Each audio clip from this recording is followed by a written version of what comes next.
Hello and welcome or welcome back to my channel. My name is David Novak. Today I am going to do the off the top of your head tag created by Gina at the Library Mouse. Now I was tagged by Greg at Another Bibliophile Reads. So I will link in the description box both the channel of Gina and of Greg. There are 10 prompts to this tag and I will try to knock them out relatively quickly. Number 1, what was your favorite picture book as a child? Well, I don't have good, clear memory on that. I had some kind of a book that was the big book of trains, the big book of trucks. The book that I remember as a standout was Where the Wild Things Are by Maurice Sendak. That's the only one that I can really remember. Now, that had a bit of a story, but I think it also relied on its pictures quite a bit. Around sometime after the birth of my nephew, I came across in a store Harold and the Purple Crayon, a little book, and I bought that for him. I had never seen it, and I thought it was really wonderful.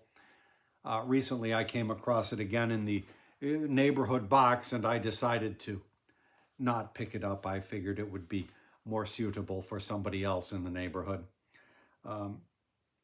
Number 2, what series did you love as a child? Well, the first that I remember as a child was the Boxcar Children. And I think probably the first 10 or so stories I liked. And at some point, I kind of got tired of the idea. These were from the public library, and the illustrations were all sort of cut out illustrations. I mean, black shadow, so to speak. I can't remember what the word is to describe that. I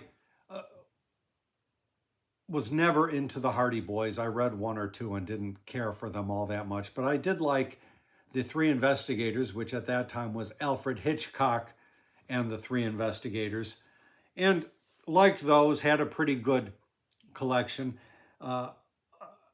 And at some point grew kind of tired. I think I started to think that the books were becoming less good, but quite possibly what was happening was just that I was growing out of them. But there was a series that I liked much better than the Three Investigators, and that was Brains Benton.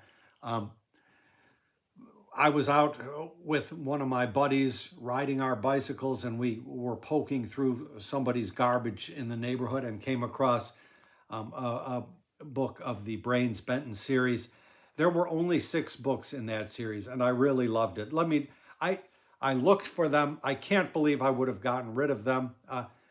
I got a set sometime as an adult, and I just don't think I would have gotten rid of them, but apparently I did, or else they are somewhere where I can't find them. It was The Case of the Missing Message, The Case of the Counterfeit Coin, The Case of the Stolen Dummy, The Case of the Roving Rolls, The Case of the Waltzing Mouse, and The Case of the Painted Dragon. That one was the one which we found in the garbage can. I may well have gotten rid of them simply because I am moving in one direction and I don't see a lot of use in going backward. I am not prone to nostalgia. Number 3, the book that you have... Oh, you know, I have the books here piled up so that I can show you things. This is one I bought as an adult. It's a picture book. I've shown it on this channel, and I broke the spine when I did. But this is just a counting book, and you've got some lovely... There's one. Well, let's skip ahead to 6 and 7. And I still love this book. I've thought about replacing it with a nice hardback, but again, what is the use for the remaining time that I have? I was I must have been working temp at the Field Museum in Chicago. God knows what the job was, but their gift shop was where I bought this, and I had no other reason to be at the Field Museum. So, back to the book that you don't like. The worst, number 3, the worst book you have read or tried to read. Well, I've mentioned more than once on this channel the, The Centurions by Jean Lartaguet, which Penguin rather foolishly described as a classic. I will choose something different, and this The Caning of Charles Sumner. It purports to be a history book, but I had never encountered something like this before, and never will again if I choose my books better. Well, this was a blind purchase online. I wanted to find out about Charles Sumner. There are certain figures in American history that have been kept out of view. Charles Sumner is one of them, Thaddeus Stevens another. More recently, I have read each man's selected essays, letters, and so I know their stories a little bit better, and I have biographies of each waiting in the wings. But this book called out to me because I wanted to find out about the incident where Sumner was nearly murdered on the Senate floor. And this book turned out to be really lost causey. The history in here was so stilted. Basically, the author presents the idea that, well, Sumner was just so irritating because he would talk about slavery now and again that any reasonable person would have tried to murder him. And so, that's just how it happened. So, and this guy, he's probably retired now, but the last time I looked him up, he was a professor in good standing at some university. Unbelievable what we have to work against in this country. There has recently in Gettysburg, I think, been opened a museum to Thaddeus Stevens. We really need to put these men back into the limelight and get rid of those jokesters that we were taught in my generation to revere, such as Stonewall Jackson and Robert E. Lee. As far as I'm concerned, if I'm going on a rant, and I've said stuff like this before, get rid of President's Day, please. Do we need to celebrate Washington and Jefferson and John Tyler, of all people? No, let us revert to Lincoln's birthday. Why don't we celebrate Lincoln's birthday? Okay, let me move on with this. Number 4, your favorite reading or book memory. Well, I could have gone in so many different directions with this. Greg talked about going into the old bookstores and picking up, just seeing all these marvelous gems on array. And I went kind of in the same direction, but a little bit differently. And I'll go down memory lane here a little bit. When I was young, teenager still, I think I took the bus down to Mexico a number of times. And one time, the world was a different place then. It was not so built up as it is now. And these Greyhound buses would have these little rinky-dink stops all over the place, and you'd stop for 15 minutes or what have you. And this was in Texas, real close to the border, and it was some kind of little shop, and he had one of those carousels that had all these mass market paperbacks on it. And I found, well, it wasn't this. I found this author's book, The Flight to Arras, his memoir of being a pilot during wartime.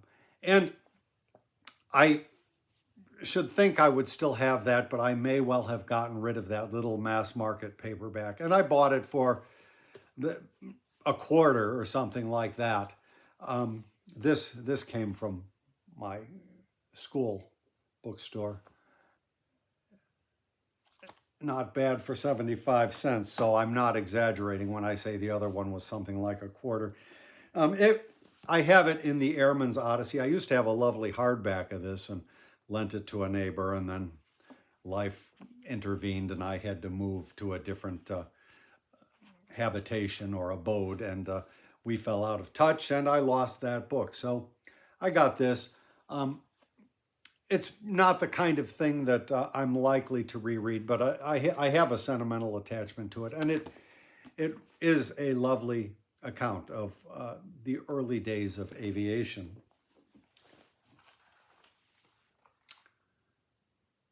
So that was not the only memory. Also, on the bus one time to Mexico, I looked and there was a young woman sitting next to me, and she was reading a book. It happened to have been this book, and I remembered the title. Now, there was nothing you could do in those days as far as, I mean, I don't think I ever checked it out from the library. I'm sure I forgot all about it. But a year ago, within the past year, I came across it in the neighborhood box, along with The Lives of the Cell. And I really want to read these. I haven't gotten to them as yet, but they should be pretty approachable for me. But I remember her reading this and just marveling. I mean, I don't know why. I've always been nosy as to what other people were reading. And then the other books that I remember picking up. Of course, I've told you in other videos about picking up Ancient History, Evidence, and Models by M.I. Finley. That was at Unabridged Books on Broadway in Chicago. But a couple of other books, I just have very good memories of coming across them. I was smitten with Finley, and it was hard to find things in those days. Not like now, you just go online. So I was at the oddest of place for me to be, because I did not go there very often, but it was at Powell's Books in Hyde Park area. And I came across his book on slavery and then this compilation of essays. And this also has a good section on slavery, and it's really a good place to start if you want to study ancient slavery or even slavery in general. But these were not used copies. They had about 10 of each stacked up, and I picked them up, and the rest is history. Now, we used to also have another Powell's books on Lincoln Avenue. In fact, I knew the manager of that store tangentially. I was a friend of her mother, and that, alas, is gone. And the last time that I was at Powell's Books in Hyde Park, the prices had gone way up. So, but same Powell's that you know of out in Portland. So those little memories of coming upon these books, I really have stood out for me. Number 5, a book you loved as a movie. This is a tough one. I will make all of the Stephen King fans mad at me, perhaps, and say The Shining. I don't really have a lot of connections between movies and books. I could even say Full Metal Jacket. That was not based on a novel. That was based on a short story. Or I could easily say a couple of the movies by Tarbella, Satan Tango, and Workmeister Harmonies. But Satan Tango, I think, is the title of the novel. Workmeister Harmonies, I think it was based on, the novel's title was something else. So I'm not sure about those. So I will stick with The Shining. I probably like The Shining and Full Metal Jacket equally well. So number 6, a book you wish they would make into a movie. Here I can't speak. I am so far removed from movies. Once in a while I see something, but I wouldn't know what to say. And a book that I like or that I love, there's no virtue to its being made into a movie. Generally, I will choose to read the book. Um, I'm trying to think about the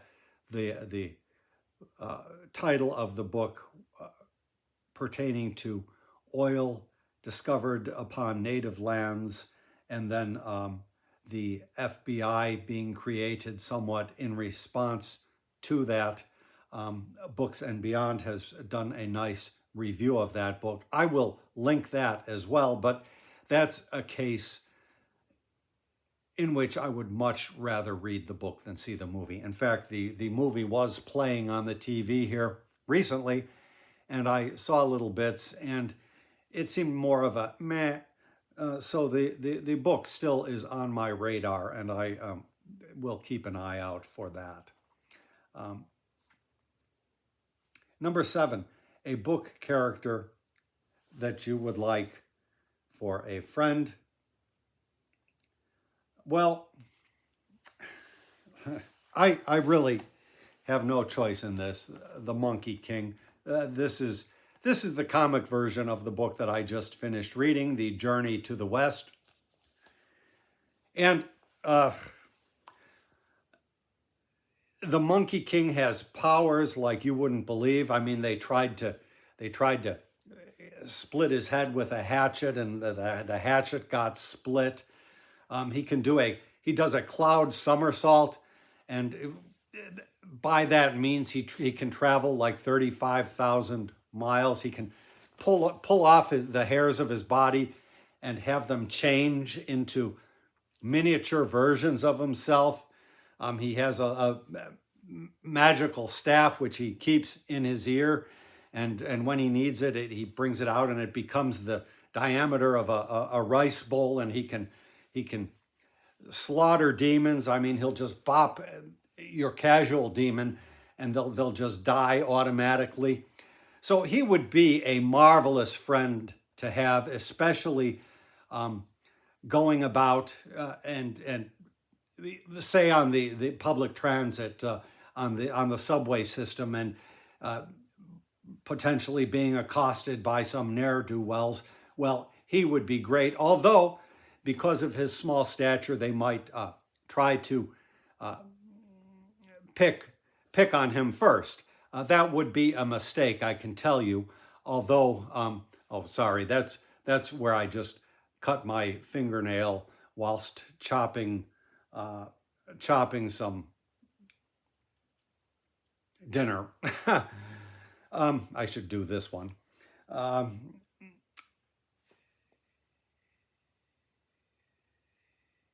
Unfortunately, where he goes, demons and more powerful demons, in fact, seem to be attracted. And you, as his friend, might really run the risk of being kidnapped and hogtied and put in a vat of water or whatever for steaming. But to my knowledge, in his adventures, he always came through in the end and saved the day. So I think he would be a great friend to have, better than, say, Don Quixote, who, if he were your friend, you'd probably just wind up getting beaten up all the time. So, number 8, a place you want to visit because of a book that you read. Well, that's an easy one for me. The place most immediately that I want to visit is Amherst. They've put the house in which Emily Dickinson was born and lived together with the house next door, I believe, which her brother purchased, and made it into a museum. I would love to see where she lived. I've been to the house of Paul Laurence Dunbar. I've been to the apartment where John Keats died. I would gladly go to one of the, I believe there's more than one, houses of Longfellow. But Emily Dickinson really is a high priority. I would also just be happy to go to Ravenna, where Dante spent his last days. I don't know if there's any sort of apartments there where he resided or anything like that. I know the trees have long since been cut down, but just to be there would be a thrill for me at this point. But number one is Amherst. Number 9, a nonfiction book you would recommend. And I've recommended this before on my channel. Neocolonialism by Kwame Nkrumah.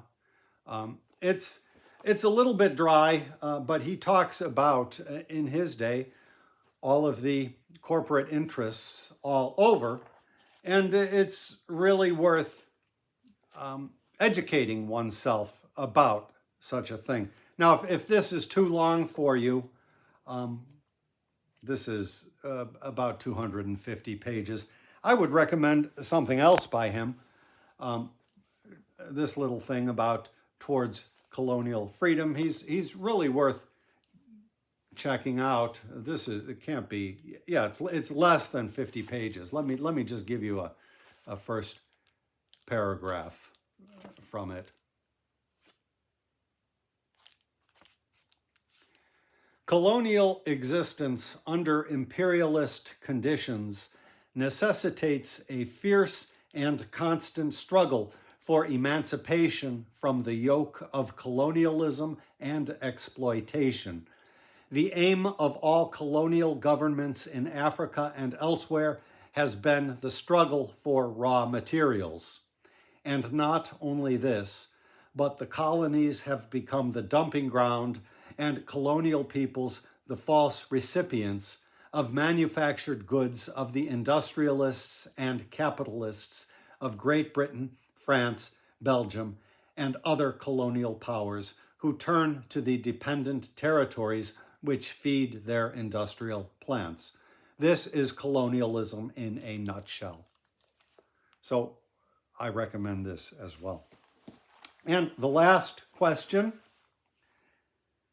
if you could hang out with an author all day, who would you pick and why? This may be sort of an unfair take, but I'm going to say Paul Carroll. He was my teacher. He died, I believe, in the early 90s, and I loved the man. I was not particularly a fan of his writing, but he was Chicago personified. I mean, there back in the day were a number of persons that you could point to, such as the columnist Mike Royko. Paul was definitely another one. I'm as Greg was saying, I'm probably not the person that anybody would want to spend a day with, but I think Paul and I could walk around Lincoln Park or some local area, the lakefront perhaps, and talk about poetry and poets all day, and it would be delightful. I've done that somewhat, never a full day thing, mind you, but I would love to have that experience again. I've talked about him, I think, in my my video where I talk about the Muse, possibly. Barring that, if I must go with a pure literary figure with whom I have no personal relationship, let me say Nelson Algren. Another Chicago figure who I just suppose would be a very interesting person to spend some time with, especially around Chicago.